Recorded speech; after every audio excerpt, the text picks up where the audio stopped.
Welcome everyone to this next presentation where we have the pleasure of welcoming DORO and the CEO, Carl-Johan Bodir Zetterberg. For those of you who don't know me, I am Simon Granat, working as an analyst at ABG. Without further ado, I'll let you have the word, Carl-Johan. Thank you very much. Can everybody hear me well enough? Good. As Simon said, so I'm from DORO. So my name is Carl-Johan Zetterberg Bodir, and I'm the CEO and president for DORO.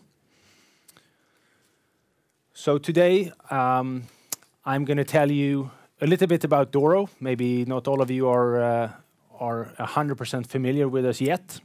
So I will give you a short introduction to DORO. I will give you some insights to the market where we're active, and I think the market where we are putting most of our efforts going forward into. And then, of course, tell you a bit about what we are aiming for as a company in DORO and what we want to achieve. So if we start with DORO in brief, I typically say we are a senior-focused technology company in DORO. We're actually 45 years old, so we've been around the block for some time. We were founded back in 1974. At that time, we started as, I would say, a challenger to more the state-owned carriers in telecommunication, and evolved into, as I said, a senior-focused technology company. So everything we do today is about trying to empower seniors to get the most out of every day and to ensure independence and peace of mind when it matters most. As you can see then from short figure-wise, DORO is today around 2 billion Swedish kronor in turnover. We sell roughly 3 million mobile phones every year. We take care of a little bit more than 300,000 individuals in our 7 alarm receiving centers today. And in those 7 alarm receiving centers, we handle around 20,000 alarms every day. So if you take that in a year, it's actually quite a huge amount of calls from seniors that we handle in our alarm receiving centers that we have in Sweden, Norway, and in the UK, as it is right now. And we are present in around 27 countries, and our focus is mainly in Europe. And as I mentioned, I would say maybe briefly, I talked about number of phones we sell and number of individuals that we handle in our alarm receiving centers. And that's sort of in short what we are about today. So we are active in 2 main areas as today. One is what we call consumer, which is primarily senior mobile phones, smartphones, feature phones, and accessories connected to the smartphones and feature phones. The business in mobile phones is active in 27 countries. We have around 300 customers in this area, where our typical customer is either one of the large operators, and then typically in Europe, so Orange, Deutsche Telekom, Telia Sonera, O2, etc., or large retailers like Elköp, which is Elgiganten in Sweden, Mediamarkt, Tesco, etc. And then the second area is our care business, where we sell both products in the care area and then primarily services, where we take care of, as I said, our contact centers, including remote supervision, social alarms, etc.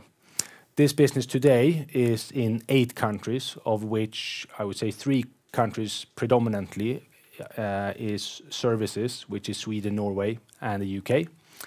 We have around 580 customers in this area. And different to our consumer business, the typical customer in our care area are local authorities, non-government organizations, and other private institutions. So as you can see, there are a number of different local organizations or Red Cross, etc. Johanniter is an example in Germany on private or non-government organizations.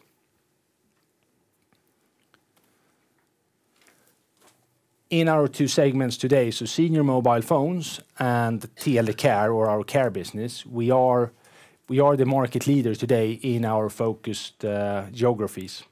So if we take senior mobile phones, we are the clear market leader in senior mobile phones in Europe, and especially in the countries where we have a strong focus, being the Nordics, UK, France, and Germany. We are the clear market leader with above 40% both value and volume share in each of those countries.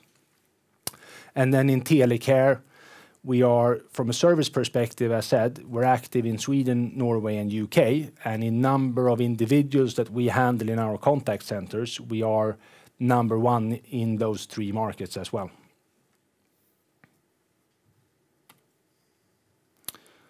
And then short financially, I mentioned it in the beginning, we are around 2 billion SEK in turnover now, if we look at the last 12 months, so Q3 this year and 12 months back. And we've seen, which I'll come back to a little bit in the end, we've seen a positive trend in services sales, which is one of our strategic targets that we have, to grow in the care area and to grow services. And have a larger part of our turnover that's from services and not only products, which the consumer business is a very product-oriented business. And I think both from a financial perspective in terms of profitability and cash flow, we've seen we're on a good and healthy level now as well in that perspective.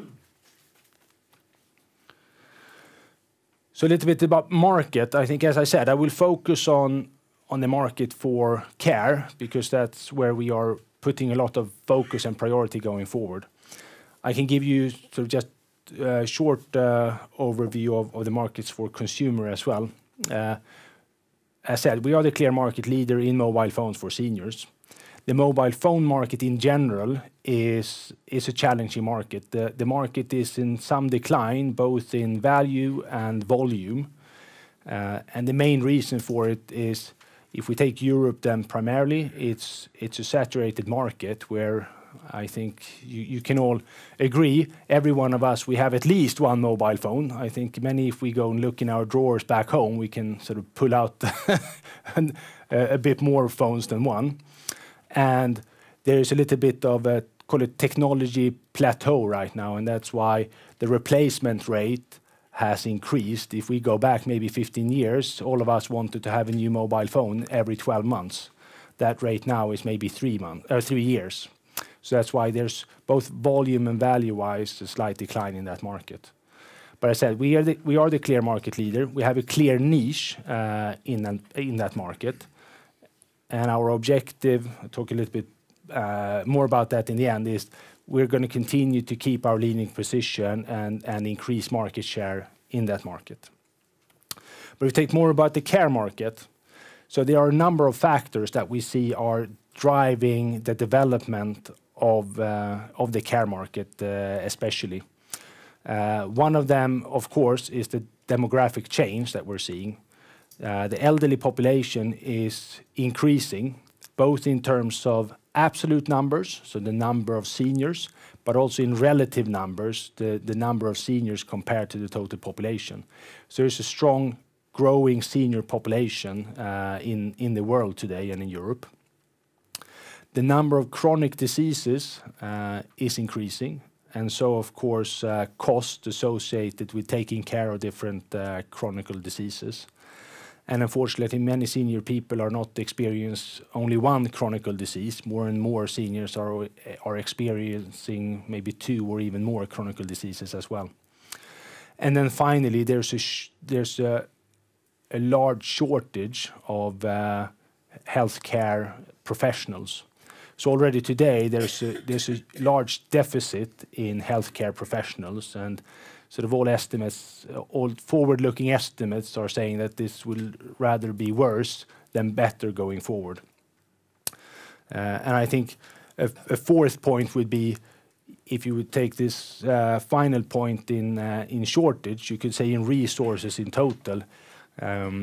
I think for those of you I think it's the same in all European countries, but if we just take Sweden, for example, there's been a number of articles in the news the last couple of months where we see the local authorities in Sweden, they have a large financial burden, and it's difficult for them to get the equation to be on a stable level, because both costs for healthcare is increasing rapidly, but also costs for schools, etc. So there is a big financial challenge from a local authority perspective to handle as well. So I think with all these different drivers, what we see from our perspective is there is a strong increasing demand for new technologies and solutions that will help to resolve some of these challenges that I just talked about. And that's why we say one of the next, call it, technological revolutions that we will see will be within senior care. And that's where we want to be one of the players in that market, helping to solve this difficult equation.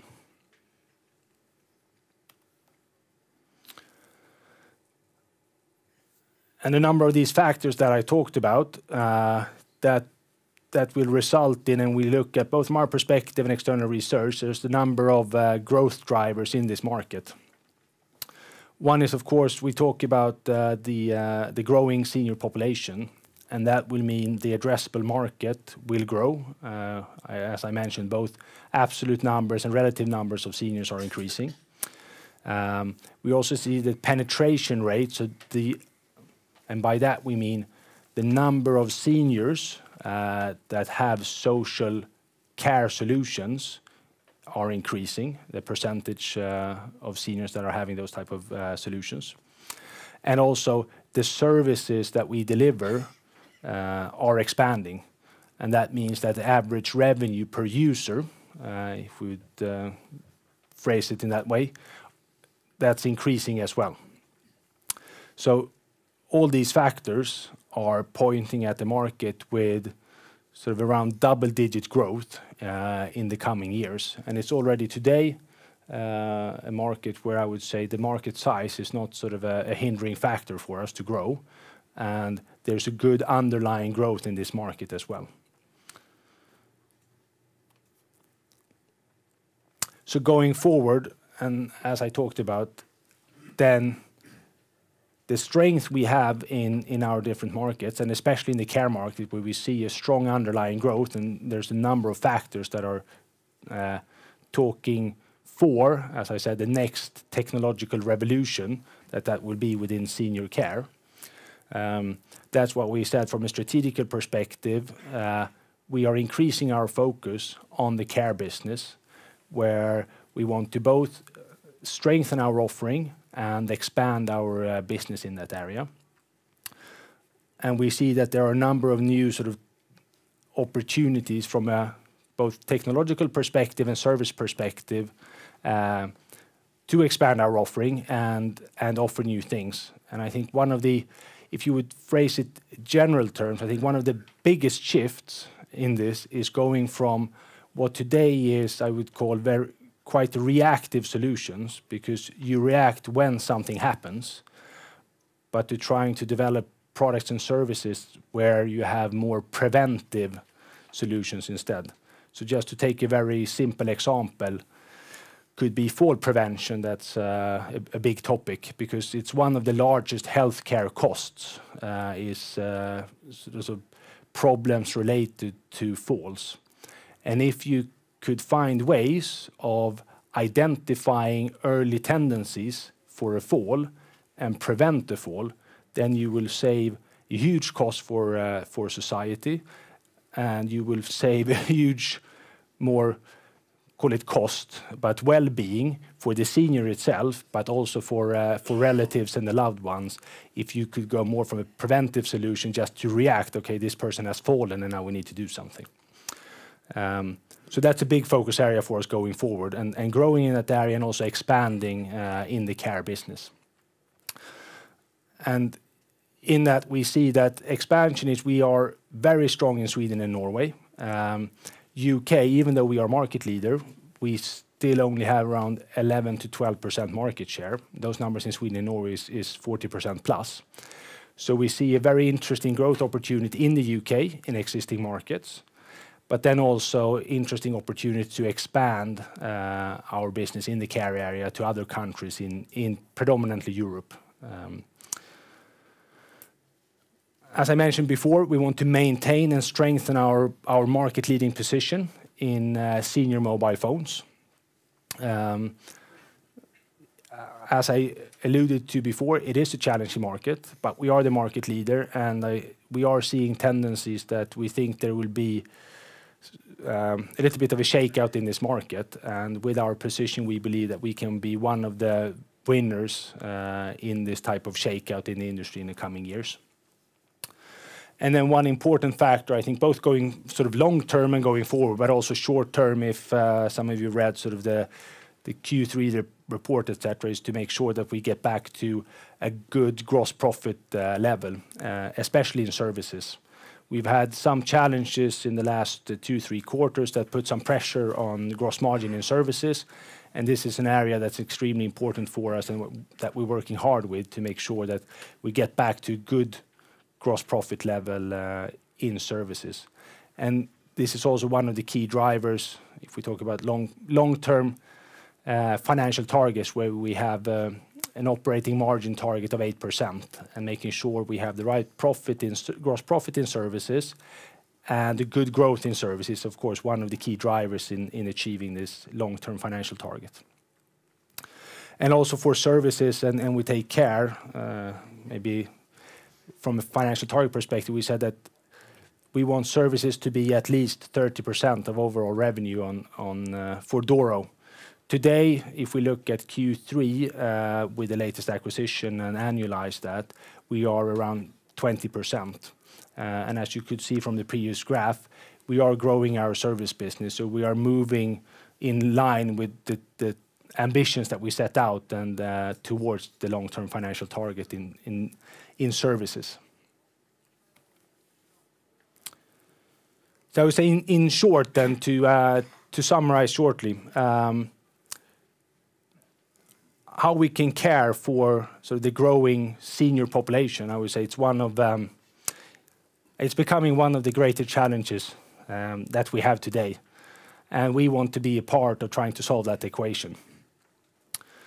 We have a very strong market position and strong brand in the business we're in.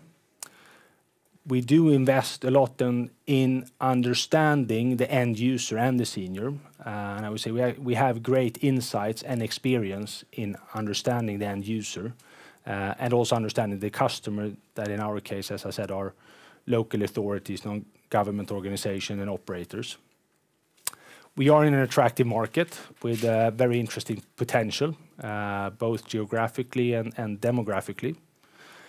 And we do invest heavily in R&D and to develop our company, and we have a solid financial base with good cash flow, and I would say a very healthy balance sheet that enable us to continue to invest to develop DORO even further.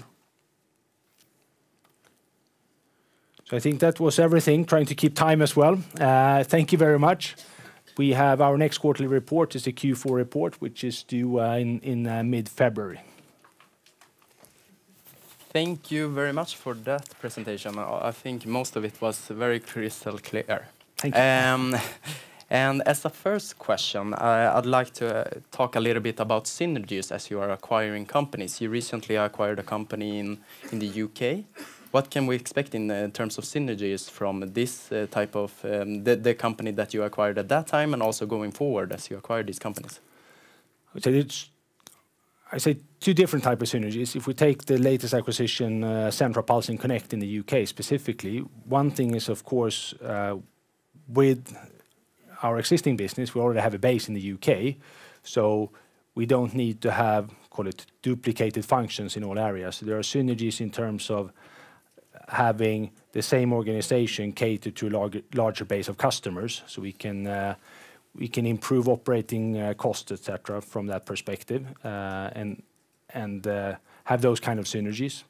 Secondly, in acquisitions in general, and that's why we're working hard to further develop our portfolio, to make sure that when we acquire a company, we have a strong offering and a strong portfolio. That means that the company we acquire, we can call it enhance the offering they have to the market, and in that way accelerate the growth in the acquired companies. In the recent years, you have consolidated some warehouses, and today you have 7 different alarm centers that you mentioned earlier. Could we see the same sort of consolidation occurring in those areas? I think in the markets where we're present today, so Sweden, Norway, and UK, and having 7 alarm receiving centers in those 3 markets, I would say that's a little bit too many. So yes, we are looking into consolidating the number of alarm receiving centers as well. And perhaps you can explain a little bit around the procurements that are occurring within services. How is the process in a procurement? How long are the lead times, and how does the profitability for DORO vary as time progresses? Absolutely. So in the care business, as our customers are typically local authorities, that's the main part. The procurement is typically public procurement. So local authorities will issue a public procurement process in which we and our competitors will attend. And then the contracts are typically, if you try to generalize, I would say the initial term is 2-3 years, and then there's typically an additional term of maybe 2 years. So the average length of a typical local authority contract is 4 to 5 years, because I would say in 90% of the cases they take the extension period as well. And then our margins, if it's and it depends a bit if it's a retained customer or a new customer. Of course, a retained customer sort of things continues as they did prior to the new procurement. A new customer, there are some initial costs in for installation, setting up everything in our contact centers, etc. So there are some initial margin pressure when you win a new deal, and especially depending on what type of services you're delivering, and then the margin, I would say, after a few months gets up to the level where we want it to be. And then in general, there's a difference between margins in contracts, because there's a difference in what type of services and products the local authorities procure. Some of them procure, in some instances, maybe only the contact center piece, because they want to buy the hardware and own that themselves, and then the average revenue per user is lower. And some of them are, I would say, more forward-looking and trying to find new ways of handling care. So that could include, as we said before, the monitoring piece, responder services, installation, remote supervision, e-locks, etc. And then, of course, the services are much larger, and as a result, the average revenue per connection we monitor is much greater. Okay. Crystal clear, also that. And gross margins in services, you touched upon that area a little bit earlier, that it has recently contracted. Which areas does this relate to in terms of geographical spaces, and what do you seek to enhance going forward in order to increase those metrics? Yeah, predominantly we've had some challenges from a gross profit perspective or gross margin perspective in Norway. Some of it is related to what we discussed in the previous question, where we've had very good growth in Norway. So if we go back maybe 15 to 18 months, we grew the business in Norway with 25%.